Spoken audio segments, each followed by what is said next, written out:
What's up, everybody? My name is Scott Paddock, and today we are going to master your major triads with a series of exercises I've developed called the Chop Shop.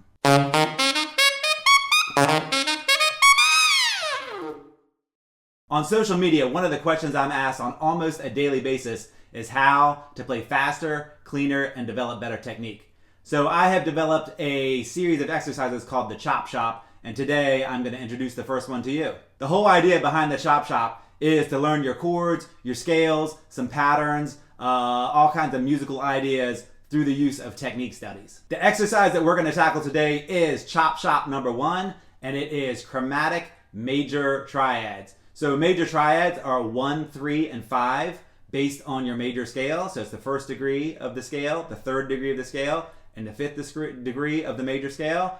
And we're going to play those over the range of the horn. And then we are going to go up chromatically so that we hit all 12 major triads. I do have a free PDF download, so if you'd like to check that out, I'll put the link in the description below. We are going to start on our B flat major triad because low B flat is the lowest note on your saxophone. So we are going to play our B flat major triad in triplets, and we're going to tongue the first note of every triplet and slur the next two. Again. Notice I am not playing the low B flat at the end because that is where we make the transition. We're going to transition up chromatically, so the next triad that we're going to hit is going to be the B major triad.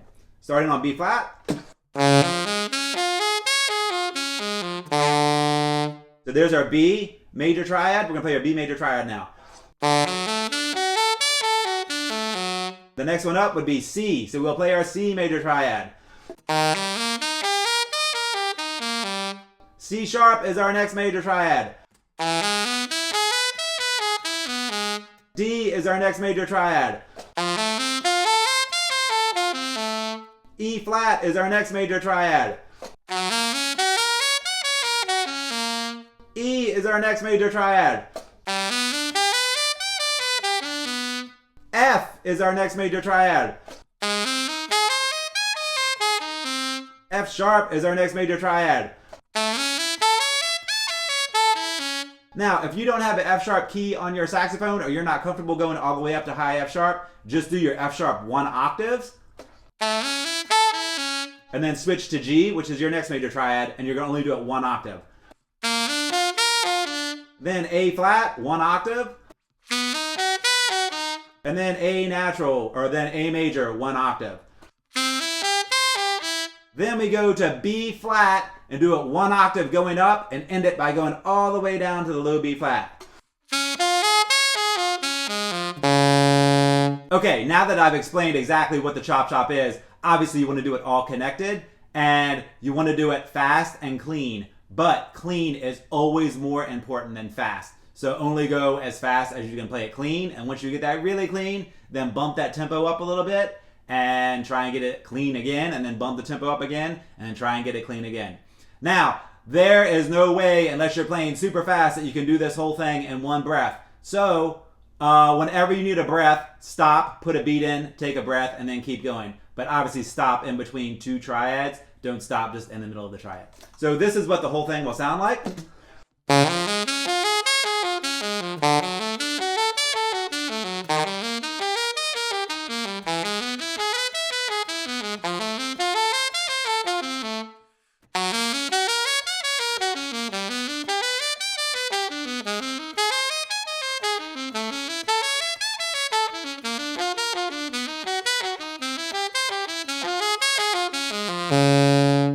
And that is your chromatic major triad.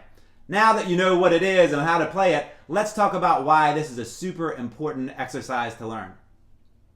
First, if you are into jazz or improv at all, everything is based on chords. And your triad is the basis of your chord. So the better you know your chords and the better you know your triads, the easier playing chord changes is going to be. So by working on this exercise, your chord changes and your ability to play chords is going to vastly improve very quickly. Secondly, by working on these triads chromatically, they are not related to each other at all. So you're going to have to know them independently as opposed to working on triads or scales around the circle of fifths. When you do them chromatically, you just have to know them independently. Here are a couple ways to break this down and practice it. First, if you're having trouble with an individual key, obviously you're just going to work on that key. So say C sharp is really tough for you. Instead of starting at the beginning at B flat and working your way into C sharp, just work on your C sharp several times, your C sharp triad several times.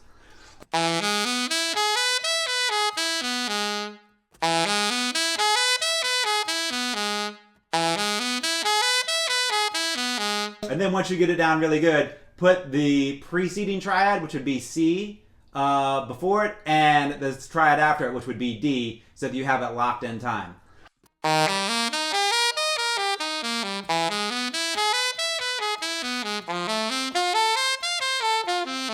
Once you've mastered this exercise, if you're reading the music, try doing it without the music. All you're doing are triads, starting on your low B flat and working your way up chromatically. Now, if you're an intermediate saxophone player and you're having some trouble with this, or you just want to get a really clean start, I would suggest starting on D, which on the PDF is the third line. By starting on D, you're skipping a couple really tough keys, which would be B and C sharp, and you're also skipping like the really low notes on your saxophone, and you're still going to be getting a lot out of the exercise. And that's Chop Shop number 1, mastering your chromatic major triads. And I can guarantee you that if you practice this really hard, you're going to see a major difference in your technique, your ability to get over the range of the saxophone, and your knowledge of chords, which is going to help you when you're playing chord changes. Thanks for taking the time to check this video out. I hope it helps you master your major triads. If it does, I would really appreciate it if you would subscribe to my channel, share it with your friends, and give me a thumbs up. Thanks a lot.